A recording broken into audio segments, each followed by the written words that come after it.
కథాస్రవంతి అలౌకికం కథ రచన శ్రీసుధా మోదుగు. వినిపిస్తున్నవారు పప్పు భోగారావు.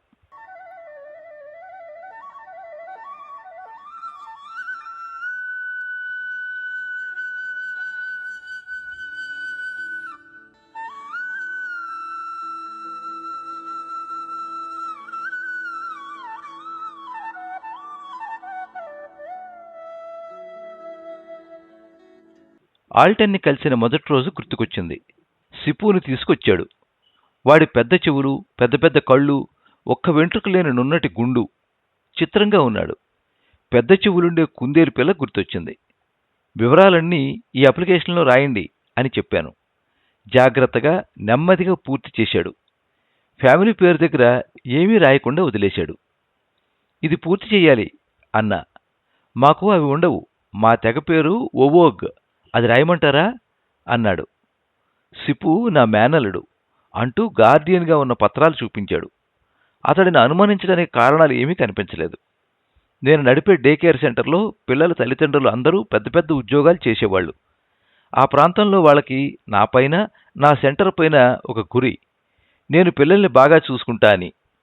నేను అందరి పిల్లలని తీసుకోను.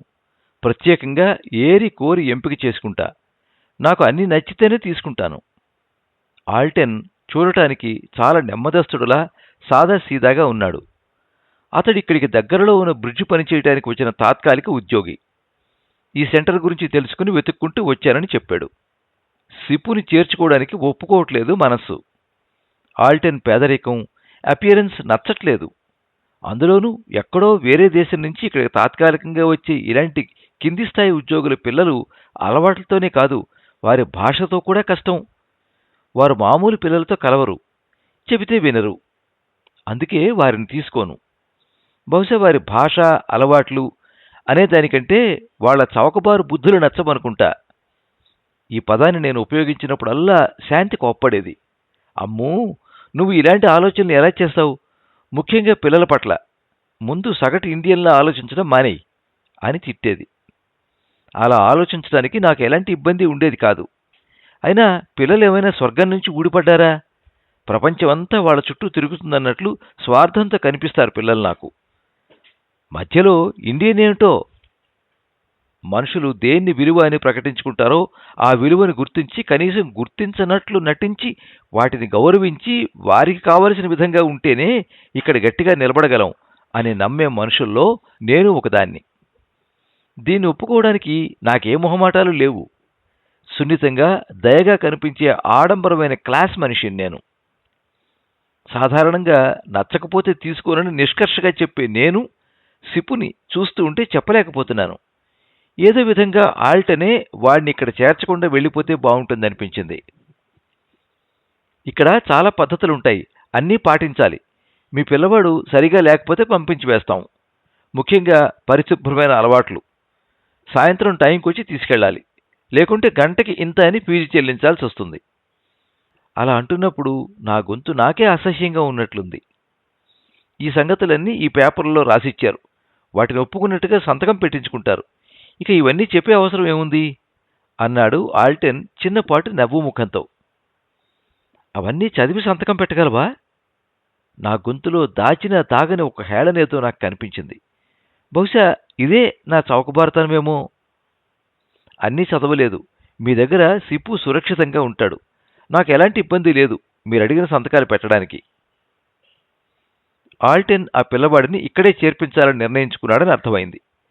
సిపు ఏమి తింటాడు? ఆకుపచ్చని పచ్చి బీన్స్, ఉడికించిన బఠానీలు తప్ప ఏమీ తినడు. అతను పిల్లలతో కలవకపోతే కలపాలని ప్రయత్నించకండి. తనకిష్టమైతే ఏ పనైనా చేస్తాడు. అంటే ఇష్టం లేకపోతే చేయడా? ఇలా అయితే కుదరదు అని చెప్పేలోపు అతను అందుకొన్నాడు. ఇష్టం లేకపోయినా చేస్తాడు. కానీ సిప్పుతో ఇష్టం లేని పనులు బలవంతంగా చేయిస్తే రాత్రులు నిద్రపోడు. రాత్రంతా ఆకాశంలోకి చూస్తూ చుక్కలను పిలుస్తున్నట్టుగా ఉంటాడు విషాదంగా. అతని కళ్ళలో ధారగా నీళ్లు కారుతాయి. అదంతా చాలా కష్టంగా ఉంటుంది.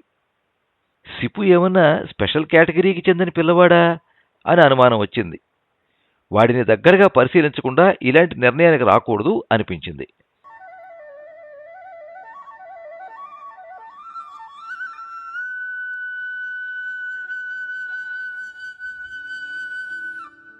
సిప్పు వచ్చాక ఇక్కడ పిల్లల్లో ఏదో మార్పు వచ్చిందనిపించింది. పిల్లలు గోలగోలగా. ఆల్టెన్ మాటల్లో తెలిసిన విషయం వాళ్ళు మంగోలియా నుండి వచ్చారని. సిఫు వాళ్ళ చెల్లికి బుద్ధిస్ట్ టెంపుల్ దగ్గర దొరికాడని చెప్పుకొచ్చాడు. అప్పటి నుండి సిప్పుపై అభిమానం పెరిగిందనే చెప్పాలి. ఓ రోజు పని మీద బయటికి వెళ్తూ కేటీకి పిల్లల్ని చూస్తుండమని చెప్పి వెళ్ళా. ఓ గంటలోనే కేటీ కంగారుగా కాల్చేసింది. వెంటనే రమ్మని. వెళ్లేసరికి పిల్లలందరూ బట్టలు లేకుండా సిప్పు చుట్టూ డాన్స్ చేస్తున్నారు, ఒకరి చేతులు ఒకరు పట్టుకుని. మధ్యలో సిప్పు కళ్ళు మూసుకుని ఏదో శబ్దం చేస్తున్నాడు. ఉలిక్కి పడేలా ఉంది ఆ దృశ్యం. పిల్లల మధ్యకు అడుగు పెట్టాలంటే భయం వేసింది. కొన్ని నిమిషాల పాటు అలాగే ఉండిపోయాను. సిప్పు అని పెద్దగా పిలిచా. పిల్లలు అలసిపోయినట్లుగా అలాగే కింద పడిపోయారు. సిఫు నా వైపు నింపాదిగా స్థిరంగా చూశాడు. ఆ కళ్ళు ఎన్నో యుగాలుగా ఇక్కడే ఉన్నట్లు, ఎంతో కాలాన్ని తనలో నింపుకున్నట్లు, ఎంతో ప్రపంచాన్ని దాచుకున్నట్లు ఉన్నాయి. నేను, నా పరిసరాలు అలాగే ఆగిపోయి కొన్ని క్షణాలు. ఏదో శబ్దంతో నిద్రలో మేల్కొన్నట్టు పరిగెత్తి నడిచాను. పిల్లలందరికీ బట్టలు వేశా. సిఫు అలానే చూస్తున్నాడు. 5 ఏళ్ల పిల్లవాడిలా లేడు. ఎన్నో ఏళ్లుగా అనుభవంతో పండిపోయిన విరాగిలా కనిపిస్తున్నాడు. అతడు పిల్లవాడి రూపంలో ఉన్న యోగా?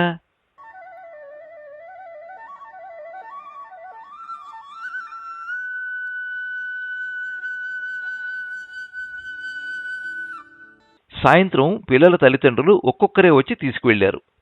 కేటీ కూడా ఏమీ జరగనట్లు వెళ్ళిపోయింది. ఆల్టెన్ ఇంకా రాలేదు. నేను, సిఫు మాత్రమే మిగిలాం. సిఫు వచ్చి నా ఎదురుగా నిల్చుని నీళ్లు కావాలన్నట్లు సైగ చేశాడు. నీళ్లు ఇచ్చా. ఆల్టెన్ కోసం ఎదురు చూస్తున్నా. రాత్రి 7 దాటినా రాలేదు. ఫోన్ చేసి మాట్లాడడానికి ప్రయత్నించా. ఫోన్ వెళ్లలేదు. సిఫుని ఏమి చేయాలో అర్థం కాలేదు. ఈ రాత్రికి ఇంటికి తీసుకెళ్దామని నిర్ణయించుకున్నాను. ఆల్టెన్ రాలేదు. ఈ రాత్రి నా దగ్గరే ఉండాలి అన్నా సిఫుతో. మాట్లాడకుండా నాతో వచ్చాడు. డే కేర్ సెంటర్ పక్కనే ఉంటుంది నా ఇల్లు. ఇంట్లో ఉన్న బఠానీలు ఉడికించి పెట్టా. మాట్లాడడానికి ప్రయత్నించా. సిఫు దిగులుగా ఉన్నట్లు అనిపించింది. ఆల్టెన్కి పనిలో లేట్ అయి ఉంటుంది, రేపుదయం తప్పకుండా వస్తాడు అని సర్ది చెప్పా. ఇంటికి ఉన్న చిన్న బాల్కనీ తలుపు తీసి బ్లాక్ కాఫీ తెచ్చుకుని కూర్చున్నా. ఈరోజు జరిగిన సంఘటన గుర్తొచ్చింది. సిఫుని అలా చూసినప్పుడు నాలో తెలియని అలజడి. అతనిలో ఏదో అలౌకిక శక్తి ఉన్నట్లు అనిపించింది. అతని నోటి నుంచి వెలువడుతున్న శబ్దం ఏదో వింతగా ఉంది. దూరంగా ఎక్కడో ట్రక్ వెళ్తున్న శబ్దం. ఈ చలిలో ఎవరూ బయటికి రారు. సన్నగా మసక చీకటి. ఆకాశంలో చుక్కలు అక్కడక్కడా కనిపిస్తున్నాయి. ఉన్నట్టుండి ఓ ఉల్క వేగంగా వస్తోంది. ఎప్పుడొచ్చాడో సిఫు సడన్గా నా కళ్లపైన చెయ్యి అడ్డుపెట్టాడు. ఒక్క నిమిషం ఉంచి తీసేశాడు. చుక్కలు రాలిపడడం నేను చూడడం ఇష్టం లేదని అర్థమైంది. మంగోలియాలో ఉల్క పడడాన్ని చూడడం ఒక అపశకునంలా భావిస్తారని ఎక్కడో చదివిన గుర్తు. నాతో పాటు పక్కన నిలుచున్నాడు సిఫు. ఆ కళ్ళలో ఇదివరకటి దిగులు లేదు. సిఫు చిన్న వెన్నెల నీడ నా ఒడిలో పడుతోంది. సిఫు చిన్న వెన్నెల నీడ నా ఒడిలో పడుతుంది. ఇలాంటి సమయంలో ఒక మిత్రుడు అనంతమైన చీకటిని, చలిని, నిశ్శబ్దాన్ని ఆస్వాదిస్తూ పక్కన ఉండటం ఒక అనుభవం. సిఫును తీసుకుని నా బెడ్రూంలో పడుకోబెట్టి బయటకొచ్చా.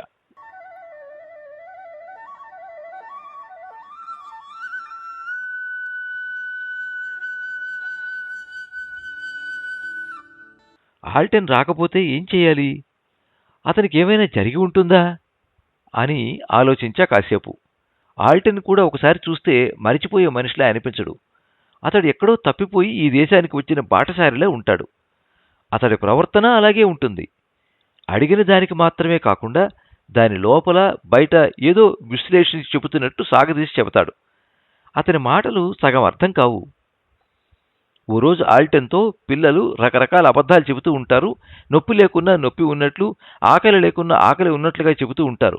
సిఫు మాత్రం అసలేమీ మాట్లాడాడు కదా అన్నా నవ్వుతూ. బహుశా పిల్లలకు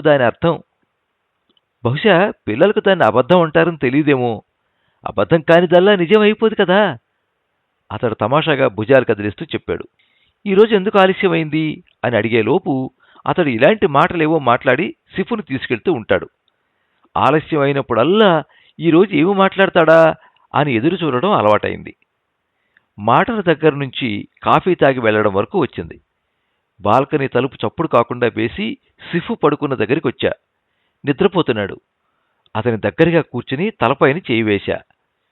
లోపల నుంచి శక్తి వెళుతున్నట్లు, వెలుగు, చీకటి, శాంతి, అశాంతి అన్నీ కలిపి లోపల నుంచి పొంగుకొస్తున్నట్లు, నా లోపల నుంచి నన్ను తీసేస్తున్నట్లు, పైన ఇంతకాలం కప్పుకున్న పొర ఏదో బలంగా చీల్చుకుపోతుంది. నాలోంచి నేను బయటకు వచ్చి నగ్నంగా గెంతులు వేయడం నాకు కనిపిస్తోంది. నా శరీరం మంచు ముద్దలా బిగుసుకుపోయి కదలట్లేదు. ఆ గది నిండా సన్నని నీలపు వెలుగు. చేయి తీసి ఒక్క అంగలో బయటపడ్డా ఆ గదిలో నుంచి. చెమటతో తడిచి ముద్దయిపోయా. సమయం చూస్తే పొద్దున్న 5 కనిపిస్తోంది. ఇదేమి అనుభవం? ఎంతసేపు కూర్చున్నా సిఫు దగ్గర? ఏమి జరిగిందో అర్థం కాలేదు. కాని ఏదో తేలికగా ఉంది. ఎన్నో రోజుల నుంచి మనసు మోసిన బరువేదో పోయినట్లుంది. శరీరం ఇంత తేలికైన అనుభూతిని నేనెప్పుడూ అనుభవించలేదు. అమ్మ చెప్పిన మాట గుర్తొచ్చింది. అమ్మూ, అతీతమైన అనుభవాలుంటూ ఏమీ ఉండవు. మనం అనుభవించాల్సినవే మనకు అనుభవానికి వస్తాయి. వాటిని అనుభవించి తీరాల్సిందే.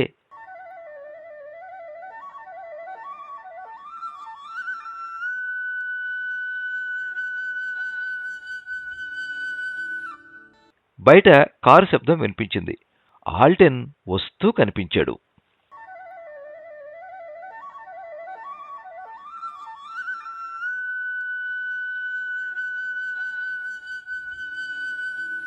మీరింతవరకు అలౌకికం కథ విన్నారు. రచన శ్రీసుధా మోదుగు. వినిపించిన వారు పప్పు భోగారావు. ఈ కథ ఆదివారం ఆంధ్రజ్యోతిలో ప్రచురించబడింది. ఈ కథ మీద మీ అమూల్యమైన అభిప్రాయాన్ని కింద కామెంట్ బాక్స్లో రాయండి. ఈ వీడియోని లైక్ చేయండి, మీ మిత్రులందరికీ షేర్ చేయండి. ఇలాంటి మరిన్ని మంచి కథలు వినిపించడానికి ఈ ఛానల్ని సబ్స్క్రైబ్ చేసుకోండి. పక్కనే ఉండే బెల్ ఐకాన్ని క్లిక్ చేస్తే ఇలా అప్లోడ్ చేసే వీడియోల వివరాలన్నీ కూడా మీకు ఎప్పటికప్పుడు నోటిఫికేషన్ ద్వారా తెలుస్తాయి. ఎప్పుడు మీ అభిమానాన్ని కోరుకునే పప్పు భోగారావు. సర్వే జనాః సుఖినో భవంతు. కథా స్రవంతి.